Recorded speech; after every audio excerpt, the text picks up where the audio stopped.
@psicorosti, si lo quieren a ver a él, y también salgo un cachito yo también, ¿no? Y Sí, salís.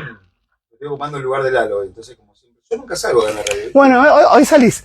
Hoy sale César. No, pero también por una lesión, porque es radio. La radio es sonido. Bueno, Germán, entonces el tema que va a plantear hoy es el tema de la baja natalidad que estamos teniendo a nivel global, ¿no?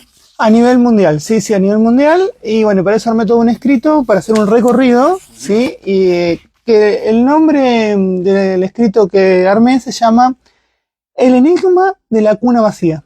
Ah, mira, qué película, ¿eh? Muy buena. El enigma de la cuna vacía. Y, Fede, ¿qué tema vamos a cómo podemos entrar con esto como para que la gente tenga un poquito más de claridad? Si me pongas sin ponerte en el compromiso de un título de un libro. No, pero el inicio de una nueva etapa a partir de las semanas con la aparición de los agentes de inteligencia. Primero vamos a explicar lo que son los agentes. Exacto. Porque para el que por ahí no está muy en tema, ya cuando escucha hablar de inteligencia artificial se asustan, piensan. Hay mucha gente que dice, uy, yo ya estoy afuera porque hace años que no hago nada. Justamente, todo esto está para que te metas. Viene, no sé, un tipo del medio de la selva sin saber nada y ya automáticamente puede empezar a interactuar. Y más con un agente, ¿no? Exactamente, sí. La verdad es que hoy las herramientas buscan facilitar, en primer lugar, nuestro vínculo con ellas. Y después, bueno, se les puede empezar a pedir cualquier tipo de tarea, actividad, y eso, bueno, por un lado sorprende, la verdad, puedes hacer cosas geniales, pero por el otro lado también tiene sus impactos, que es lo que nosotros siempre tratamos de ver, ¿no? Las luces y las sombras. Exacto. Bueno, vamos a hacer una cosa. Vamos a arrancar con Germán, empezar a desarrollar tu tema, ¿te parece? Sí, claro. Y después vamos a ir intercalando. Ok. Lo voy a ir ordenando yo. Muy bien. Bueno, arranquemos. La disminución de la natalidad se da a nivel global en todas las sociedades del mundo, ¿sí? La tasa de fertilidad global en la década de 1950 superaba los 4.9 nacimientos por mujer, ¿sí? Se redujo en 2023 a 2.3. Espera, perdón, repetí el año y la cantidad, perdón. 1950 era 4.9 nacimientos por mujer, o sea, 5 por mujer. Sí. Se redujo en el 2023 a 2.3, o sea, menos de la mitad. Sí, un poquito menos de la mitad. Y se espera que continúe su descenso, alcanzando, se estima, en el 2050 el nivel de 2.1 y cayendo para el año 2006 a 1,8. Por mujer. O sea, es una reducción sustancial de la cantidad de hijos que las mujeres están teniendo en su vida reproductiva. Y perdón, ¿hay datos anteriores al 1950 o no? No. Sea, ¿ya venía bajando o se mantuvo hasta ahí históricamente y a partir de ahí empezó a bajar? Mira, me pregunto si existen. Sí, no sé si existen. Esto me lo dijo la IA, me lo dijo Gemini. Así que arrancó desde ese año Gemini, así que supongo que... Antes no había hijos. Sí, hijos había seguro. Pero... En la humanidad no había hijos. Bueno, sigamos. Sigamos un poquito más. Bueno, los análisis más convencionales, digamos, toman en cuenta los factores socioeconómicos, que son los más manifiestos, los más explícitos. ¿Cuáles son? Que las mujeres acceden a una educación superior, el desarrollo de carreras profesionales, también en relación a lo económico, la falta de una vivienda, la escasez de servicio de cuidado infantil, ¿sí? Todo eso dice que puede contribuir a que disminuya la fertilidad. Y además, hay otro factor que es un cambio en las prioridades de las jóvenes generaciones. ¿Cómo es esto? Ha ido cambiando también la concepción en cuanto a cómo se piensan las nuevas generaciones en relación a el deseo de tener un hijo. ¿Sí? Bueno, entonces vamos a empezar a desarrollar un poquito luego de esta intro, que fue una intro más bien de datos, como para situarnos en contexto, ¿sí? Ahora vamos a empezar a pensar un poco. El deseo de ahijar. No te caigas. El deseo de ahijar. ¿Qué sería eso? A ver. ¿Qué sería? La otra vez hablábamos cuando vino una jueza de menores, ¿te acordás? Sí, claro que sí. Bien, que ella planteaba de muy buena manera que no existe el instinto maternal, sino de lo que hablamos es de un deseo, del deseo de ahijar. ¿Sí? Bien. Alejandra Obligado. Alejandra Obligado. Es jueza de familia. Exacto, con ella estábamos pensando este tema y justamente intercambiábamos esta opinión, ¿no? Que me pareció muy interesante. Entonces, el deseo de tener un hijo se nutre de deseos profundos, de la historia de cada sujeto, de fantasías inconscientes y de conflictos no resueltos en la vida de cada persona. Repitamos los motivos por los cuales ahora alguien tiene un hijo, ¿cómo es? El deseo de tener un hijo a nivel psíquico, ¿sí? Se nutre de deseos profundos. Primero, el deseo profundo que muchos pacientes se preguntan, ¿tengo realmente el deseo de tener un hijo? Esto se escucha mucho y entran en duda, ¿sí?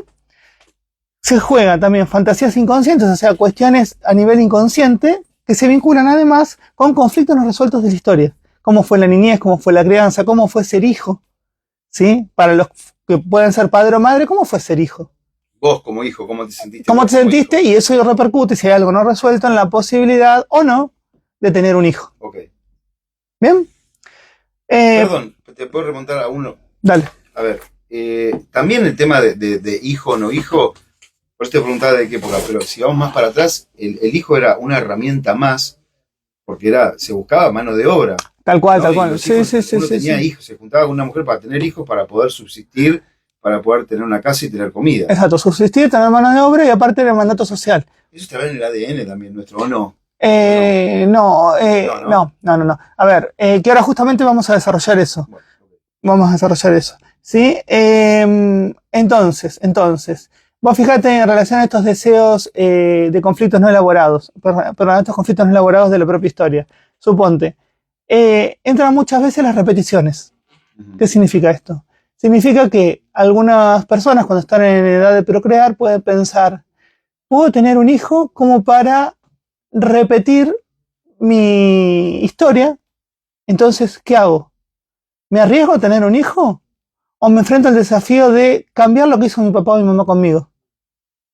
¿Se entiende? Sí, me llama la atención tanto análisis y tanta evaluación para tener un hijo, pero a ver, sí. lo ves, es así. Es así. En consultorio se trabaja un montón esto, ¿no?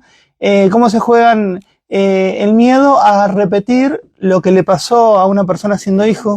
Habiendo sido hijo en una familia con despiolo, o sea, correcto, fea, con una infancia fea. Digamos. Con ciertos conflictos, tal cual. Y hay otros que se plantean también, los que tuvieron una buena historia, la posibilidad de tener hijos para repetir y brindarle al hijo el beneficio de lo vivido. Y si le damos una vuelta más de tuerca, también el hecho es el siguiente. Se tiene un hijo también con el anhelo de formar un nuevo vínculo muy profundo y distinto. Porque el vínculo de un padre, madre e hijo es distinto a otros, ¿no? Esa conexión interna que se da. ¿Y por qué también se da de esta manera? Porque se entrelaza con las fantasías de inmortalidad y de perpetuar el yo. ¿Qué significa? Se pone en el hijo el legado, la continuidad, tal cual. Y las personas sienten que quienes son padre y madre muchas veces postergan su obra en su hijo. Entonces se aseguran de escapar a esta cuestión de la muerte, ¿sí? De la muerte del propio yo. Tema de trascendencia, ¿no? Es como justamente buscar la inmortalidad a través de tu hijo, ¿no? ¿Cuánta gente, sobre todo lo ves lo he visto yo en casos reales de empresarios y todo, que ponen la empresa o lo que sea en determinado lugar y tienen hijos para que eso continúe, para que continúe su legado de alguna manera, ¿no? Exacto. ¿Y qué sucede? Ahí viene muchas veces la frustración cuando los hijos no hacen lo que los padres imaginan que tienen que hacer. ¿Cómo no vas a seguir con mi legado? ¿Cómo no vas a seguir con mi obra? Y muchas veces dicen, ¿ves? Yo sabía, ponele, tienen 3 hijos y 2 siguen con el legado y 1 no. Yo sabía que con vos no iba a poder contar. La oveja negra. Claro, como si fuera una obligación sostener el legado del yo de los padres, ¿sí? Bien, entonces, ¿qué sucede? Después viene este tema de la frustración de los padres, porque el control total sobre el hijo, que es una fantasía, al ser algo externo al propio yo del padre y de la madre, ¿sí? Se torna como frustrante, ¿por qué? Porque realmente no puede ser controlado. ¿Querés sumate? Muchas gracias.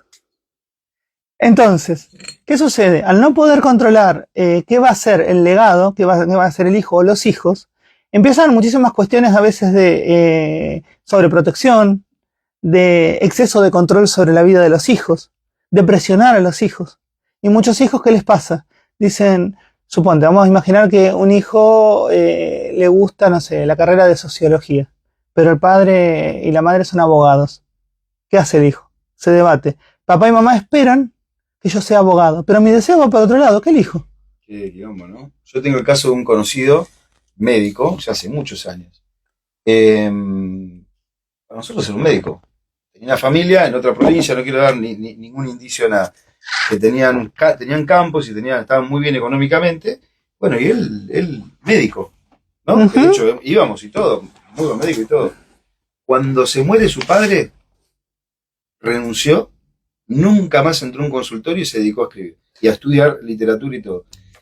Y ¿Qué una vez pasó? me junté con él y me dice, Sí. yo nunca quise ser médico. Y Pero esperó que se le muriera el padre. No Claro. se animó nunca Vos a fijate, enfrentarlo ni a defraudarlo. tremendo, ¿no? ¿Por qué? Y estamos hablando de un tipo de 40 años, Sí. ya cuando lo hizo. ¿Qué sucedió ahí? No se animó a rebelarse contra el mandato familiar paterno, en este caso.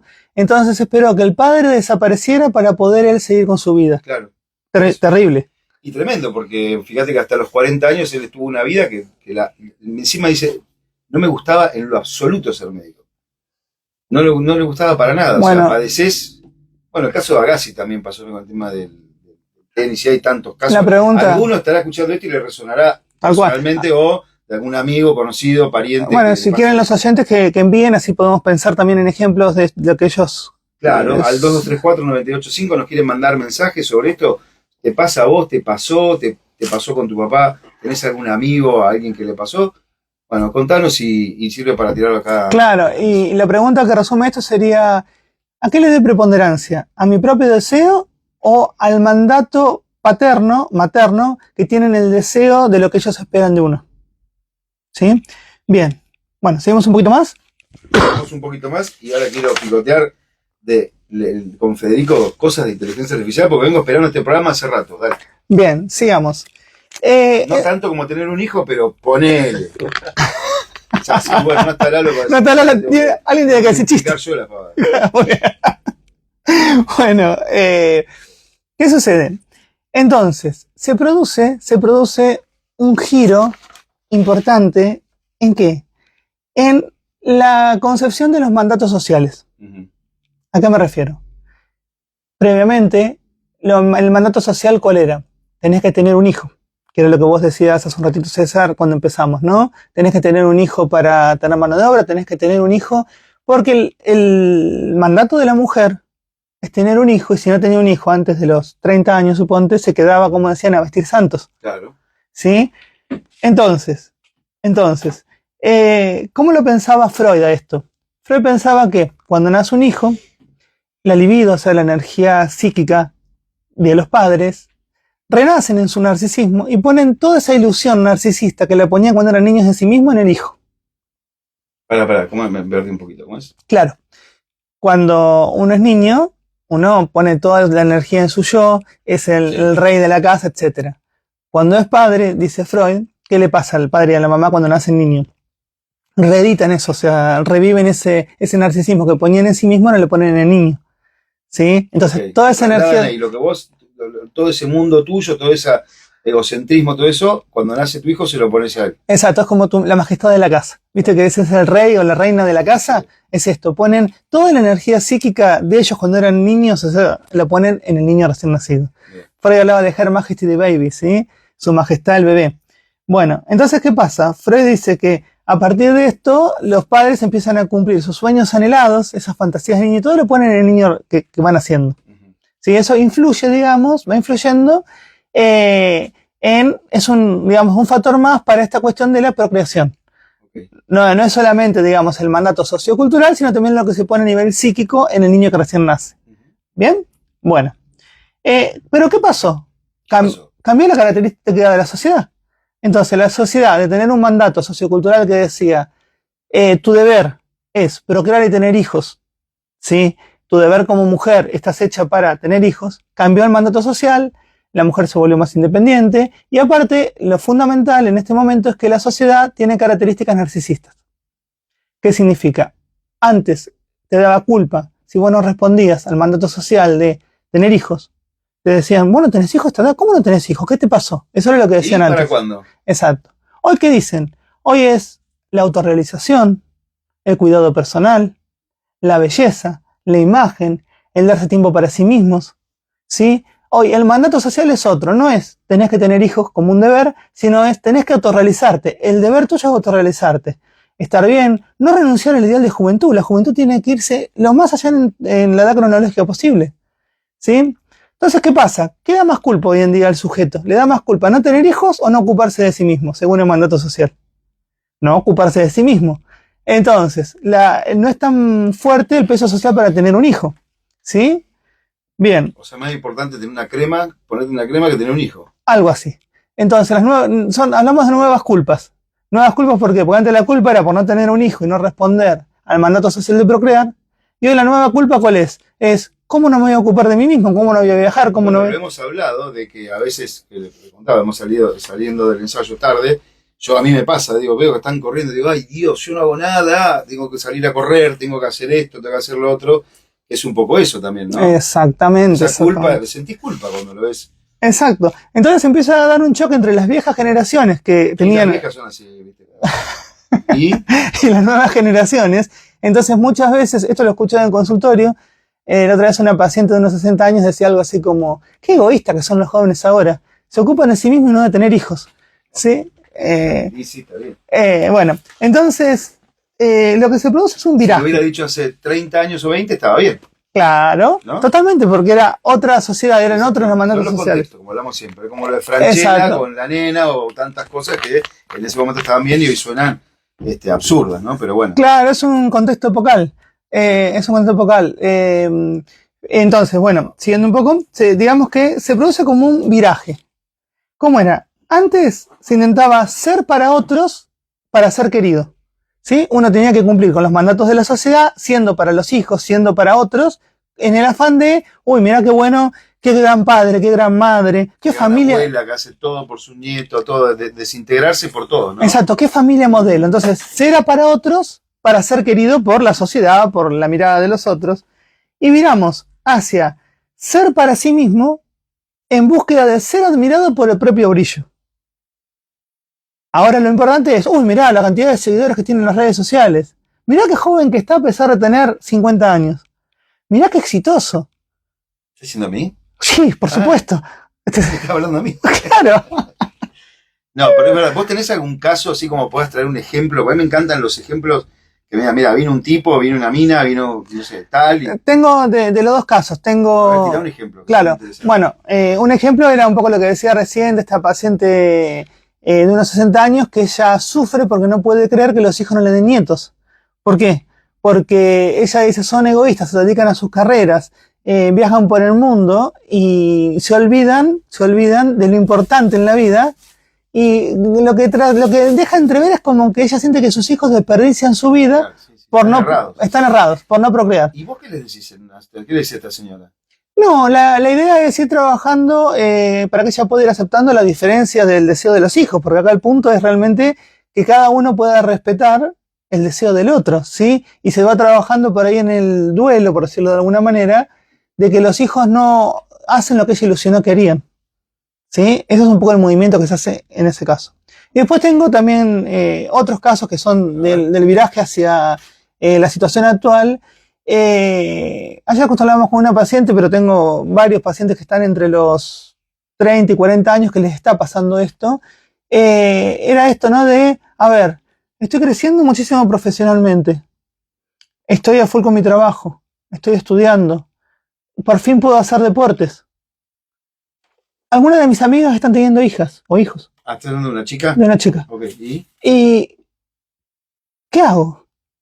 ¿Estoy dispuesta a renunciar a todo esto? Y eso, perdón, se acentuará cuando llegan a determinada edad que se... Claro, en la mujer se ve esto entre los 30 y los 40, por eso te decía, porque cuando se acercan a los 40 les empieza a pesar esto. Y era muy interesante lo que decía esta paciente ayer, porque lo que decía era, yo cuando era chica, 10, 20 años para atrás, pensemos, tiene entre los 30 y los 40, suponte 20 años para atrás, 25 años para atrás, yo estaba segura que cuando me preguntaban quería ser mamá, pero ahora no sé. Y vos fíjate qué significativo, lo pensaba por esto, un poco lo trabajaba con ella ayer. ¿Qué es esto? Ella nació con el mandato sociocultural de la época anterior y ahora en la actualidad, en el momento en que ella está pensando en la posibilidad o no de tener un hijo, está con los mandatos de la sociedad actual.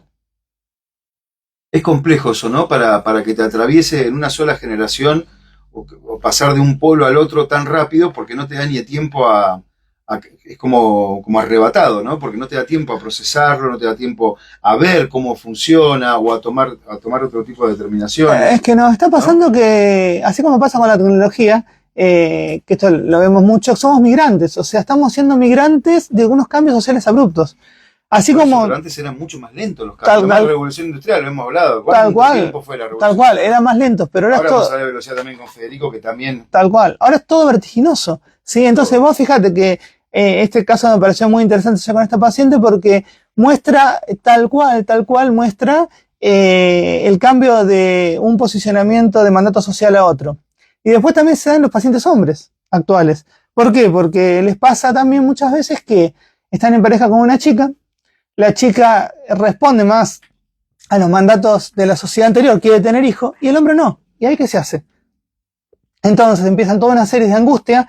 ¿Por qué? Porque muchas veces la chica dice, bueno, yo quiero tener hijos, si no es con vos sigo por otro camino. Entonces el hombre se debate, ¿qué hago?